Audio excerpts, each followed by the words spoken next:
Okay, so now in this video, I'm going to talk about only the strip boards. So create strip boards and organize the strip boards into logical production sequence. Okay, so I'm going to talk about a little bit of both because they relate to each other. So uh, if you remember from the screenplay, we have items that have been we've made lists of, right? And so I should probably mention now that if you're going to make lists, because we will be using this real-time board as a way to organize this. When you're making a list, you can just use these things here because you can just copy them and paste them over here. And I already have them colored by the by characters, and then you could just copy those and then add the characters in there, and the props and the scenes, right? As you can see, I have these all color coded already. The scene comes as a part of the uh, you know the scene that's from the script, so we don't really make another separate one for that. We can just copy it from the script. So for example, if I have the script over here, I can just let me grab this. So I can just do like this. I can just copy this here and Control C and copy that, and then I can simply just add it like that and paste it in there like that. So sometimes this doesn't work right. There we go. Oops, that didn't work. Yeah, it should be able to work. Hang on a second here. Just hold on a second. Should be able to grab it right out of here.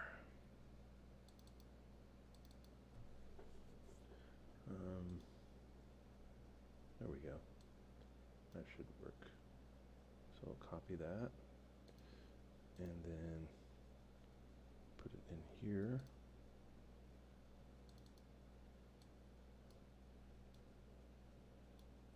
And paste. There we go. So so we got that right in there automatically. So we don't really have to type all of this again or make these things again. So for those, you can just copy them directly to there, and put these to here when you make a list, right? Or you can just keep it in part of one of these strips. Okay, and so the way these strips work is there's these little borders that I've made, and I just literally made these that shape, and then you can when you put something inside this border, it will follow it around. So like if I put tavern in there, right, it'll follow that around, right? So it's going to be super easy to do that. And for here, you might want to have to also add the scene number. Let me see if that's possible to grab from here. Might be. Let's see, not from there. It'll probably work from the PDF as well. I think you could do this. Yeah. Just copy that, the scene number in there, and then sometimes that doesn't want to work. And then there we go. Yeah, so we got the scene number 2. So that'll be easy. So that's kind of the how making the strips work. So these things are just dragged into this frame. Once you drag it into that frame, then it'll go around with the frame. You can have it out here and put it into that frame, and then it goes around with that frame, and then we can move the frame around. Okay, so getting back to how this all works. So we'll make a list of the assets over here, and once that list is done, then we have to organize these, create and organize these strip boards. Okay, so let me show you one example, 2 different examples. Let me see. Yeah, I got 2 good examples here from the Magic Dust. So we had the Mystic Lab, and then we had the Mystic Shop. So there we go. So if you look at how I organize these, they're in a particular sequence. And the main things that I wanted to know was what character is going to be in the scene, and mainly what props, right? And of course, where is it? So as I build these strip boards, I'm building the location, the character, and the props in that sequence, right? And if you'll notice that these numbers of these scenes are going to be out of sequence from the screenplay, right? And so, in other words, we don't go and shoot the screenplay from scene 1 all the way to scene 16, right? We might go from 1 to 5 to 3 to 10 and so on like that. And that sequence will be based on the logic that we find in organizing these things together with similar assets. So the first thing that you organize is the similar location. So obviously we can't shoot anything inside the Mystic Shop if we don't have it, right? So that's the first requirement, is we have to organize everything together in the Mystic Shop. It doesn't make any sense to try to make all the shops first and then just start with the Mystic. We want to kind of be logical because, it just makes more sense, right? To do a logical sequence. We wouldn't wait for all the locations to be finished before we could start filling them with characters and animating and rendering, right? So we first group everything by the location, right? So that would be the first thing. The second thing would be by the character. So, for example, if we don't have Dr. Lakis done yet, but we have the Mystic, well, we know we can shoot all the things with as long as we have the Mystic shop done, we can shoot everything with the Mystic inside the shop by herself, right? Because these scenes did not include anyone else, but was just the Mystic by herself. And then the next bit of complexity was that we have the tin cup we need. So we needed to have that tin cup with her in that scene, right? And then even more complicated, we have a whole new character we have to have made, right? So it's just putting a logical sequence in, saying the first thing we need is the scene, the second thing we need is the character, the third thing we need is the prop, right? And so here's another example in the lab. In this story, the ancient tome, the chemical apparatus, this urn, Bunsen burner, and mystic spoon, all that stuff that we're working on now, it comes after the scene with the ancient tome. And so here's another interesting problem that we're trying to solve, which we get into more detail as the production moves on. But on the one hand, you say, well, okay, I need the Mystic Lab, the set, I need the Mystic. I've already got her anyway, so I've got her. The ancient tome is the only thing that I really need to get this one scene done. I don't need the chemical apparatus, right? So then the next thing on the checklist of things to finish would be the ancient tome before we can start shooting this scene. Not necessarily these other things, right? But it works both ways, because do we finish the ancient tome by itself and then start working on the chemical apparatus? Well, you've seen that chemical apparatus, right? And the stuff that they're doing on it, that's an extremely complex and large, long asset. And that's why they've already started working on it in and around other things that are already happening. So in some cases, you might want to say, yeah, one guy can be making the ancient tome, and other things that might be happening, but as soon as possible, we better get started with this chemical apparatus and have that working at the same time as other things might be getting done. For example, the props in the background for the Mystic Lab, we might be doing that at the same time as the chemical apparatus, which is why I had Go starting to work on that, because I knew that we needed that, and we eventually needed this. We didn't necessarily need it for this scene, but it was going to take so much time that I wanted to get started sooner, so that when we were done with this, we could move right into that, right? So that's another example of how we would use these production strips to organize and logically see what is in the scene, right? And how to organize it for production. So now you see we take, in this scene we have 14 strips. We will have actually 16 strips. We got a 3-page script, 3.5 pages with 16 strips, right? So in each one of those strips will be the name of the scene and the number, right? So this plus the number, you can get that from the PDF. Then go through each one and decide what characters are in that scene, just one by one. So your scenes will be first organized 1 through 16. You would go in that sequence first, just 1 through 16. All you want to do is fill up the strips with the things that are in that scene. If there's a new prop, add it to that scene, right? And you would have that list already over here that you made already. So you already made a list of all your props and all your characters, the scenes. You can do it at the same time as you're making the board, but mostly you want to get the characters and the props, and in this case, yeah, it's basically just characters and props, and then the scene itself comes from the strip board number and the scene. Okay, so that's how that works. So you would go through, 1 through 16, right? You have all those strips like that. Then, after you have all the strips done, you would see them in a kind of a disorganized way.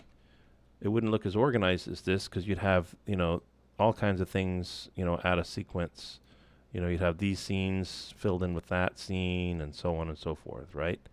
So, because they would be in the screenplay order. So, if we look at this screenplay in particular, it's not that complicated, but there's a few things to make note of.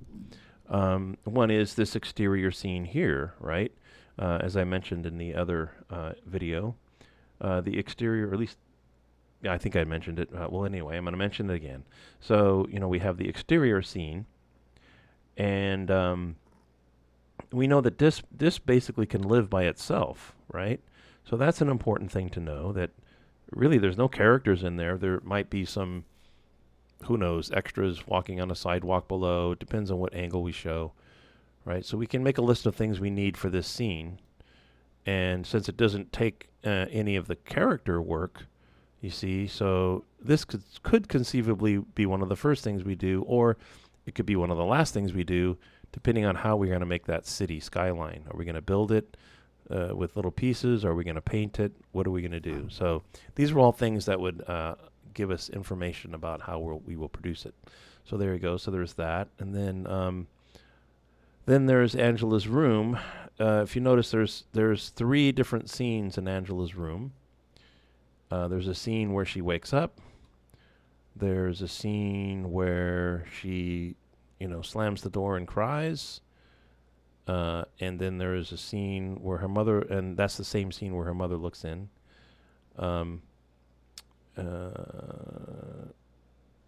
Yeah, then that one, the time changes. So she's in the day, and then it's at night. She's asleep. She cried herself to sleep, right? And so then we have this other scene. I think that's the only other scene we have in a room. So we would compare those 3 scenes together and see if there's things that what we need. For example, we have the ballet slippers, we have the calendar, we have these other things, right? So we might even find out that, well, this thing at night doesn't necessarily include the slippers, doesn't necessarily include the calendar. It's just an angle of the bedroom at night with her laying on the bed. So that's something to make a note of, to realize that, well, we don't need the flyer yet. We don't need the slippers yet. We just need Angela in bed with her mother. So that will be something to consider, considering that animation is kind of like slow motion, right? Because we're talking about, days and weeks of work to do one scene. And it could be a couple of days to do the slippers and another day or so to do the flyer. So it might be one of those things where we say, well, we got this much done. We have got the mother and Angela. Let's do that scene while we wait for other assets. Okay, so another example would be the dance studio. So we have the dance studio in the beginning, right? So here we have the dance studio up here. Where's that first come? Yeah, right there. So in the dance studio, there's no knee brace. There's no other props. But if you also notice that this whole scene has many things happening. The EMTs, the emergency crew comes in to take her away in the stretcher, right? And then we have the kids, and we have all that, right? But if we look down here, So in other words, that's a lot of characters. That's a lot of stuff that's going to happen in that scene. Would that be the first thing that we shoot? Probably not, because if we look down here, we see the dance studio and where is it? This rehab room. Okay, so here we are, dance studio. Part of this scene is only Angela and the teacher. And then later on the students come in, but we're kind of breaking these into halves, right? So we could say, well, we've got the teacher, we've got the Angela is only two things we need there. We could start shooting that scene, but we would need that little mechanical knee brace, right? Prop, because that would be a part of that scene, right? Then another thing to think about is we look at the one scene with Angela's mother. Where are we? Angela room, a little bit after that. Angela home night. Okay, so then we got the flyer on the desk. Then we got Angela's mother looking at a laptop, searching the internet. Something catches her attention. Well, there's not really much going on there, is there? We've got one character, a computer, a flyer. So as we break down the script, we start looking for things that are simple and less complicated. So we might actually take this entire scene and say, since this is so uncomplicated comparatively to anything else, let's target to get this done first, so that we might start working on the first character might be Angela's mother, right? And then the first set to finish might be her little kitchen area there, right? So that might be what we do, but we don't really know that until we actually break this script all the way down and really kind of look at it logically based on what is in each scene, then organize things by the similar things, like the characters are similar, all the same characters. If there's only one character in a scene, if there's many in another one, like in that final dance studio scene, it's split up into two. See how I have later? So these are basically two different times, and they could be two different scenes. And here we have two characters. Here we have all the characters, plus the two MTs, plus the stretcher, right? So we've added all this complexity to that scene there in the second half. Whereas the first part, that's fairly simple. So again, that will